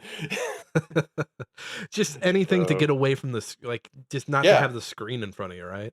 exactly, yeah, and I think my vision's even getting better, so he, hey, he's healed, and all he had to do was step away from games media. Yep, so take a break every now and then, so So you been? I want to go back to the drone real quick. yeah. Is it a starter drone? Is this a drone you've had for a while? I picked it up last year and I didn't get to fly it a lot. It's the DJ Avata 2. It's the one where you have the VR headset that you put on and then you fly from the perspective of the drone. Okay, and how So because there's it's do you have to like register it with like the FAA? I have no idea. I am like very this yellow. this one is like 5, I think, grams enough that you have to register it. So, but that's Gotcha. just like it's like a $5 registration fee, and it's not a big deal. But yeah, no other licensing involved. There's like a little trust certificate thing that you do online to get a little card that you carry with you in case somebody harasses you. But as long as you're not flying for money, you don't need to do any of these licensing tests that they talk about. So you can Y- just, So you haven't been practicing your aerial movements for like high vantage point shootings of videos or doing like tour visits for people as you fly their drone through their houses.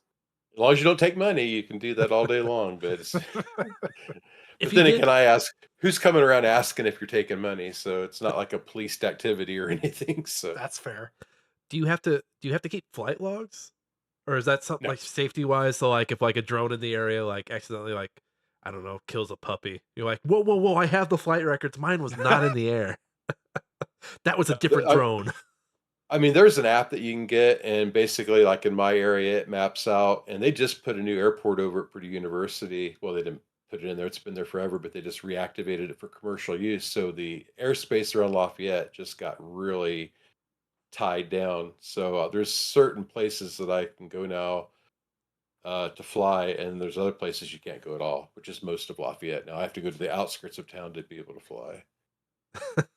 You drive out, you fly it back home.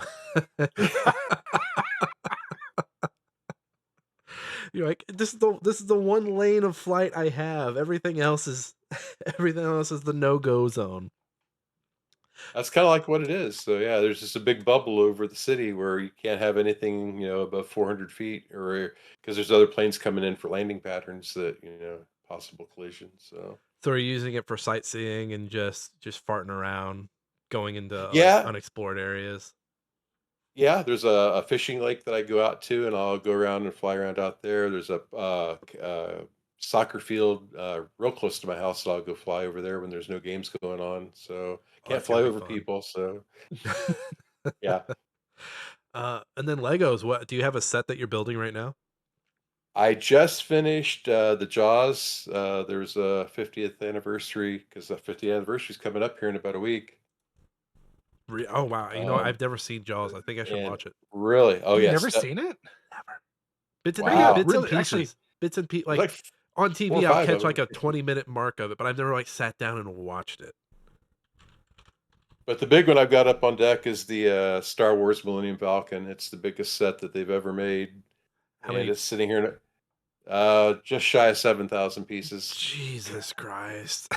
Yeah, yeah, weighs 34 pounds when it's built. So Is this the Jaws Lego set? Oh, yes, that's it right there. Yeah. oh yeah. This scene is not built for Google Images passing it off to the right. But yeah, that's a nice little set. You got the boat, you got the giant fucking shark. Yeah, and it's all like the boat's all interactive, and you can pose the figures. I had the one guy jam down the guy's mouth, just like, well, I can't spoil the movie for Ah, you. you're telling me Josh someone knows gets what I'm talking about. you're I telling know exactly what you're talking about. you're telling me someone gets eaten by the shark? What the fuck? Because you can break the minifig in half and then just put the torso in the mouth, and it's perfect. Oh, So that's great. I am gonna watch it. It's a summer movie, right? it is, yeah. Yeah, I It's should watch yeah. this.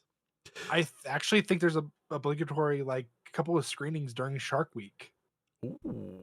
I might you know what? I work remote. I work remote 3 days a week. I might have to Well, make plans for that. June 20th is the 50th birthday, so I'm sure they'll be showing it all day on every streaming Oh yeah. channel. That it, Oh boy, I'm gonna make plans to watch that. So, as we said at the top of the show, Game Chronicles has come to an end after 26 years. I think you said it was 25 the last time we had you on the show. 25 and a half, 26. So yeah, I So, was running it before we actually had the name. So and I still love because I would tell people Game Chronicles, and some people would end up on Video Game Chronicle. And for the longest time, I told people it was an SEO play, but then I didn't realize Game Chronicles was actually there first, so it wasn't you guys trying to steal clicks Hey, and I was hoping Video Game Chronicles was gonna come and wanna buy my domain just for, for the accidental traffics. for the confusion. So People do that, but 26 years, what happened where you were like, "All right, you know what? I did this thing. I'm at this point with it. I think it's time to say goodbye." What brought you to that moment? there's just too much stuff out there now. Back when I started this, there may be only 2 or 3 games a month, and now there's 2 or 3 games a day, and most of them are crap.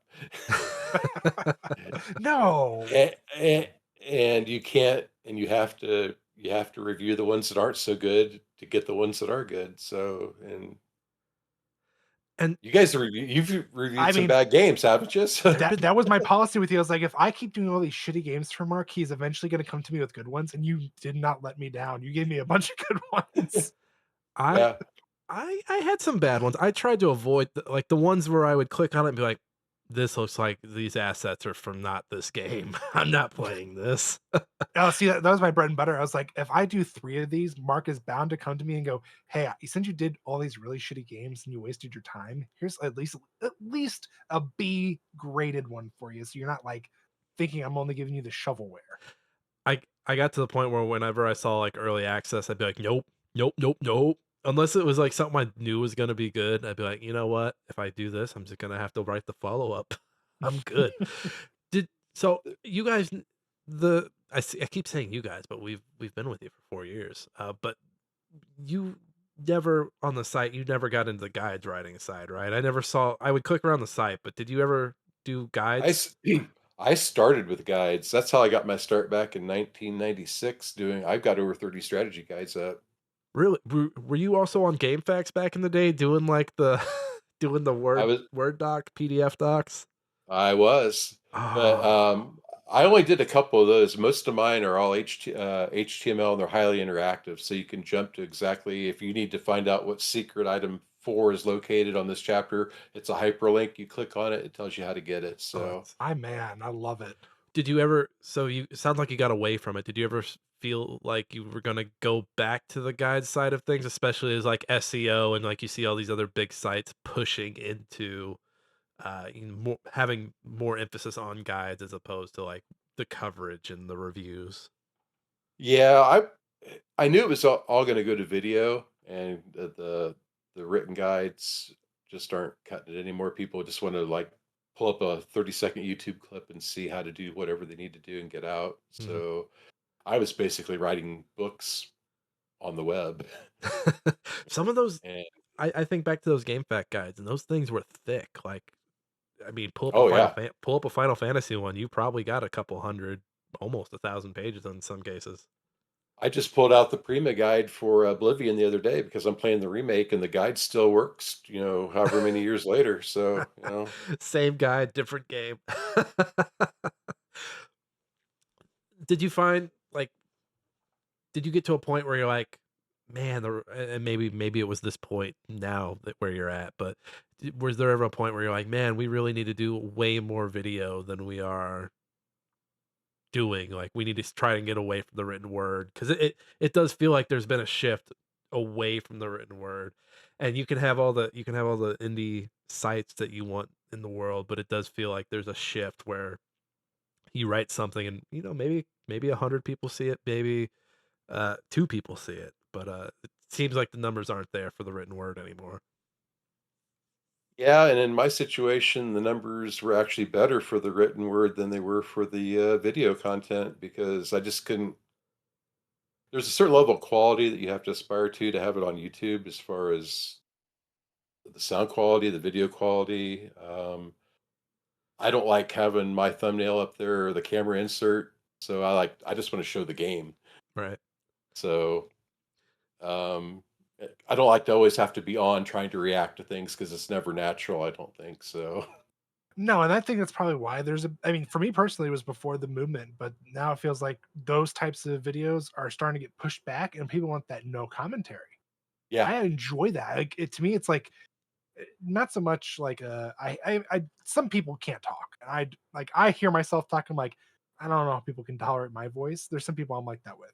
But then there's sometimes like I just like to hear the game itself. And honestly, sometimes I fall asleep to it. I like the AMSR that comes from it all. Well, and let's be Yeah. honest, gamers are annoying. Oh my god, they're annoying. But yeah, I think one of the most searched game-related terms on YouTube is no commentary. Yeah. I do think it's up there just because people have kinda gotten tired of the personality side of things, and they just wanna see the game. They don't give a shit about this guy who had a bologna sandwich today while he's playing Dark Souls 3 or whatever the game may be. Hold on, guys. There's someone at my door. I gotta go answer it, and they're gone for like 30 minutes. Couldn't pay somebody to edit that out. Nope. You gotta keep it in. Nope. Hey, the whole stream stays when we put it up on YouTube, Josh. That's how it goes. Speaking of streams, like streaming, like obviously grew in the last 26 years, and that became something. I mean, I don't think Giant Bomb was like the first one to do like streaming, but they had the personality based side of it that like now you see a lot of that working on the streamers end of things. I don't know where my Yeah. question was going, but streaming, like, was that something that you felt like a pressure to do, moving forward, or at one point? I mean, when did streaming really start to get big? Was that like the 2010s? Uh, Pretty it darn real close. I really got into it right around COVID just because there wasn't anything else to do. Right. And and it was okay. But again, it was one of those things where you get into like you have to set up a schedule and you have to do it regularly, otherwise the audience drifts off. You have to keep, consistent. And there was just too much stuff going on to do that. And even now, where I'm hoping to get back into streaming, I'm just going to do some PlayStation 5 stuff just because it's easy. It's all built in. Mhm. And I don't know what I'm going to stream. I think the first thing I have up on deck, and I'm probably going to work on that new Expanse games coming out. So I still have the Telltale Adventure Expanse game. Forgot they It's did like that. yeah, a lot of people did, and I've been wanting to stream that since it came out like a year and a half ago. So I think I'm finally going to have the opportunity to do that now. And those are great games for streaming because they even have streamer mode where the audience can make the choices for you. I do love those. Cool. Yeah. I think those early, well, even the later Telltale games, just they're built for streaming because you're sitting there making decisions. And like you said, you likely have chat talking you through it, like, "Oh, pick save Kenny. Don't save Kenny. Don't fucking save Kenny. Don't That guy's fucking an save asshole. Kenny." Oh yeah, don't save him. Anyone who knows The Walking Dead, they're like, "Yeah, Oh yeah. don't fuck with Kenny. Fuck that guy." But, any any stories of, like, any reviews that, like, got out of hand where, like, a review came out and maybe PR or the publisher wasn't happy? And you don't have to out anybody. You, of course, have these working relationships with these people, but I mean, the better way to phrase it, I'm getting sicker as this goes, by the way. I don't know if you guys can hear it in my voice. But, yeah, any crazy stories in the last 26 years? I think the only review that really got some hot negative feedback was Mario Kart. When Mario Kart came out, oh boy, what was trying to think which one it was. I think it was for the GameCube. It was for the GameCube, Double Mario Dash, Kart. okay. Double dash. Yeah, Okay. and I did not like that, and I gave that a 4.2, I think, out of 10. That's when we were on the 10 scale, and I got so much hate mail for that, and that's and we've always had the policy at Game Chronicles that we only review games that are sent to us, but Mhm. Nintendo never sent us a game. They worked with some PR firm out of New York, and they might loan you a game for 3 or 4 days, but you had to send it back. And we're like, yeah, screw that. We're not going to mess with that. So we just didn't do a lot of Nintendo stuff. But this game was so bad, in my opinion, that I just felt it was my duty to put up a review for it and warn everybody. And that did not go well because that is still a much beloved game that personally I didn't like, but I know. I agree. I never really liked it. I wouldn't say it was like to me it was bad, but it's just it feels out of place compared to the rest of them. yeah, People are crazy about those GameCube games. Like, they're very, they love Double Dash, and then I think Mario Sunshine's another one where it's like, "This is just an okay game, you guys." They're like, "No, this is the way. This is the future." And you're like, "No, it's not." They're like, "Well, we're gonna kill you." No. Uh, And it's fascinating because, yeah, Nintendo you're not in Nintendo jail, but Nintendo's just always been very picky about who gets what. And Yeah. we've seen that recently with the Switch too, like, maybe some bigger outlets have the Switch too. And that's another thing, another conversation going around the web right now is, these PR firms, these publishers, the way they handle review codes or codes for, influencers or streamers or whoever.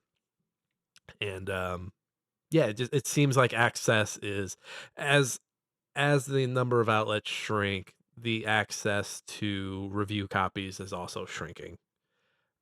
Just because, you give a copy to a streamer, they're gonna treat it like an ad. They're gonna play it for all their people.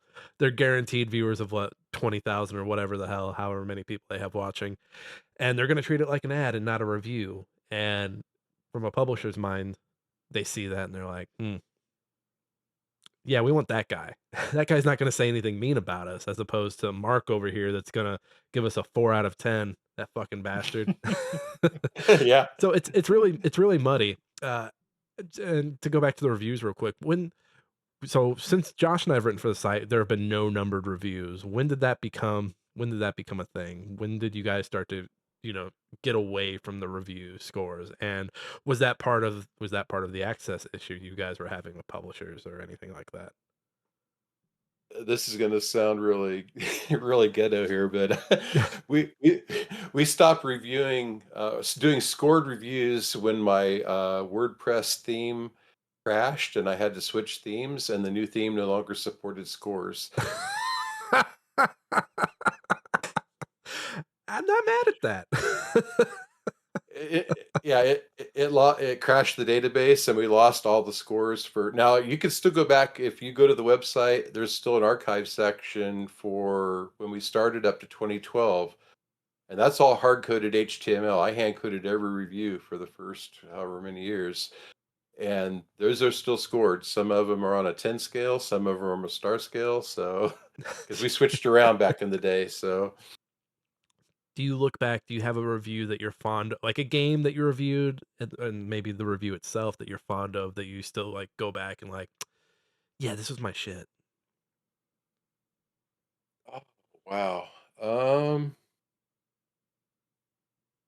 Probably just the Call of Duty reviews. And only because those had such great press events, and it wasn't about going to the event, it was about getting to play the multiplayer with all the other press outlets, because you're there with, like, the IGN and the Polygon people, and you're all in this big room, and you're all playing each other, and you're meeting everybody, so it was the social aspect of it. Because when you come back home, you just got your handful of friends that you're gonna play with, but here you're playing with, like, everybody in the business. Any fun stories from those press events? Oh. That might be for Nothing he another can I say that'd be nothing he for a can tell 3rd right now. show, so We'll we'll share those I'll stories have to off the check my recording. NDAs. I signed some NDAs, so I'll have to check. Uh, just one this might be the last question, we'll see. This might have some follow-up questions, but, do you have any advice for anyone thinking of starting to get into games media or starting a site? God help them. Someone that's just starting out and they're like, "Man, I want a career in covering games." Any advice from your 26 years of doing the thing? Probably where it's at now is gonna be YouTube and just, like, short video clips. That's all people have the attention span for anymore, so keep it short and sweet and informative and entertaining. On the show that says "fuck the algorithm," tell a friend. The advice is you're gonna wanna follow the algorithm on this. 8 hit that 8-minute mark. Don't Unless you've got a lot of friends to tell, so hit that 8-minute mark. Don't say a swear word in the first minute. That might be a minute and a half now. I think they hit you if you uh, say any bad words in the first minute and a half. They're not putting you in the algorithm. Uh, Anyone that comments on your videos, comment back, like it. The algorithm loves loves all that. you just need a 2-minute intro song, so Yeah.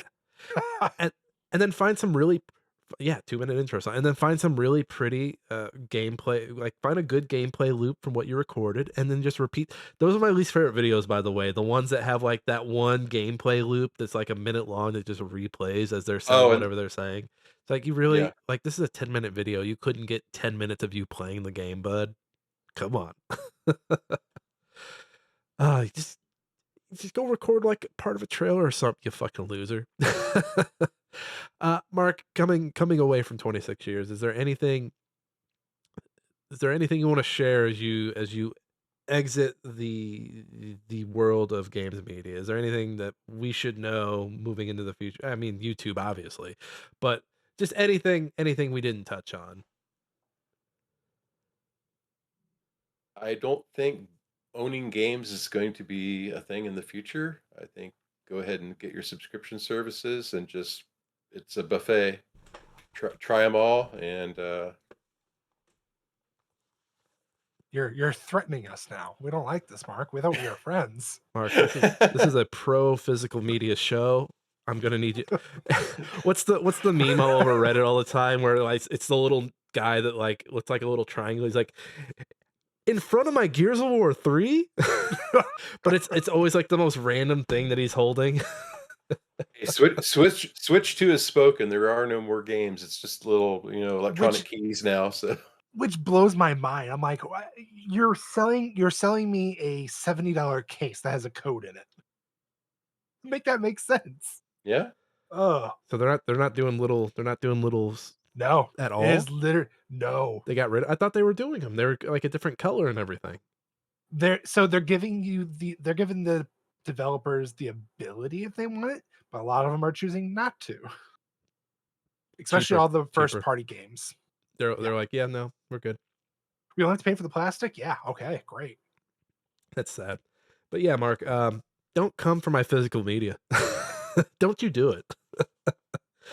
I will take it away from you. I'm just saying you're not going to need it anymore. So, But no, you are right. Physical media is. I mean, I was updating an old laptop when Josh was over here over the weekend, and I hit the little button on the side, and the disc tray came out, and I was like, "This is the only disc tray in the house. This is the only disc drive in the house, man. This is sad." But I do think the future of physical media is. I mean, gaming's. It's already started, kind of like gaming's going to have its Criterion collection.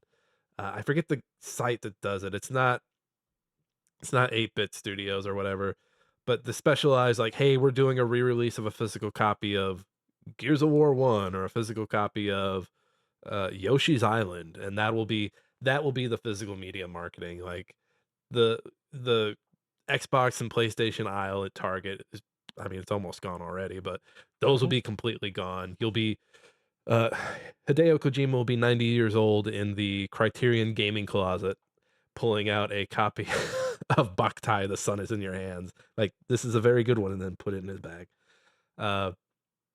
Yeah. But I do agree with you. It's all going online, baby.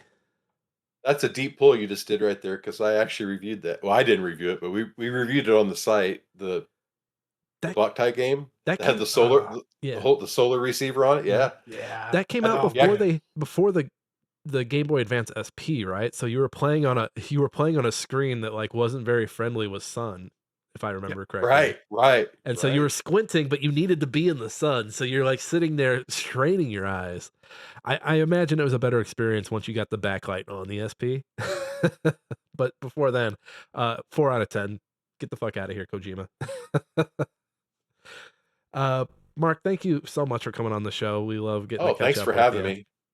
me. Is there anywhere that people can keep up with you on the internet? On my YouTube channel, Game Chronicles Afterlife, we renamed it because we're living after I killed off the site. So It's dead, baby. Zed's dead. but well, I'm gonna be doing some videos here shortly. I don't know when, because once I start, I'm probably not gonna quit. So I want to give myself a couple more weeks before I get back into a schedule again. But I'm looking forward to getting back and streaming some games. I've got probably 23 PlayStation 5 games that never got reviewed before the site shut down. So I'm going to do them the honor of giving them all at least an hour video just to get some coverage up for them. So You're gonna give it the good college try. You're gonna become a video. You're just gonna do video essays for him. You're gonna be the next Jacob Yeah. Geller. yeah, Yes, that's There your you go. second wind. That's your second wind in games media. You're going. He's going for it. I just don't want to grab all the games and run away and hide. So. But we'll have a link to that YouTube in the show notes for you.